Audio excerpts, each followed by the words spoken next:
how do I know what to offer on a property? They could be asking for offers over 500,000. Do I offer 499? Do I offer 501? Do I offer 550? Nathan, what do I do? I get asked this question all the time, and in an environment that is changing all the time, increasingly becoming complicated, today we've got 4 simple steps that'll help you get the property at the right price. Step number 1, research, research, and research. So Jaden, how do you make research your friend here? Nathan, I know what it's like. You can spend months looking for properties. You can go to 25 open homes. You can line up. It can be a pain. And when you finally find the right place, the fact is you still need to spend time to research. Researching just means finding out what other properties have sold for in that same suburb. So you look at comparative sales. Nathan, explain to me what comparative sales are.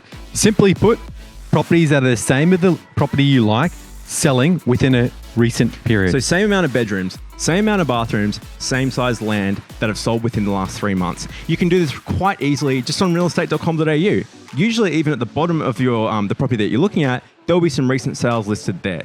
The other way you do it is literally go on realestate.com.au. They have a sold section, type in your suburb, filter for the amount of bedrooms you have, and you can find what the recent comparable sales are. So that can give you an idea of, do you offer 450,000 or do you offer 550? Because you know what's recently sold in that suburb. Quick tip, we have access to RP data, which is CoreLogic data, which is Australia's largest property reporting system. If you'd like a report at no cost, email us and we'll send a report through. So it's a great system. It does an electronic valuation for you and it's at no cost. It'll actually give you a guide on how much you need to offer for that property. Nathan, number 2 on how do I know what to offer on the property is consider the other costs. So what does that mean?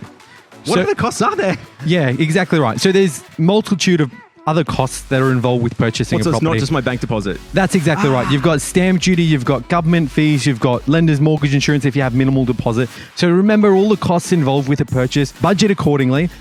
Talk to your mortgage broker and make sure that you've got the right amount of cash to cover all costs. These can add up to sort of 1 to 2% if you're not a first home buyer, or if you're first home buyer, there's a lot more exceptions in there. So like Nathan said, hit up your broker and get an understanding of that because you don't want to get caught out.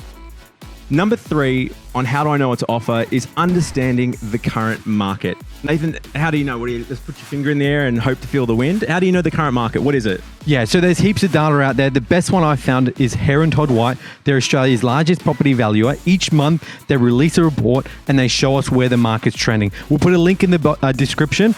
Use that report. It gives you heaps of insights into each area and where it's moving. So I guess put another way, the Australian property market moves in cycles. It's like every market. It's the stock market, the bond market.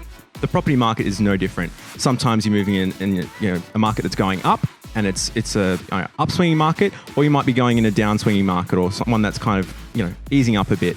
So understanding the type of market you're in means you can understand what type of offer you can put forward. So if you're looking at a market like Brisbane, which is in a bit of an upswinging market, a rising market, it's going to be increasingly competitive. You've got to mind, how many days you're putting down there for finance, how many days you're putting down there for building and pest, and keep that really short to make your offer competitive.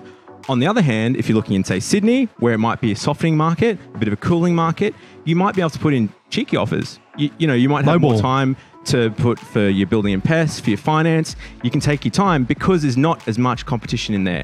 So that can help you determine what you offer on that property. Nathan, our last one there on how to know what to offer is being guided by your budget. And who sets your budget? It's something that your broker helps. So why is this important to know? Well, a couple of things. Number 1, you want to be guided by a budget so that you're not looking at properties that are completely out of your range and wasting your time. Number 2 is you want to get comfortable with your repayments. So it's all well and good to be comfortable based on today's repayments. Let's say it's $2,000 a month, but have you looked into if rates went up, if rates went down, if you'd be comfortable in that scenario? So get to know your budget, get to feel very comfortable with it, and your broker is the best person to guide you on that.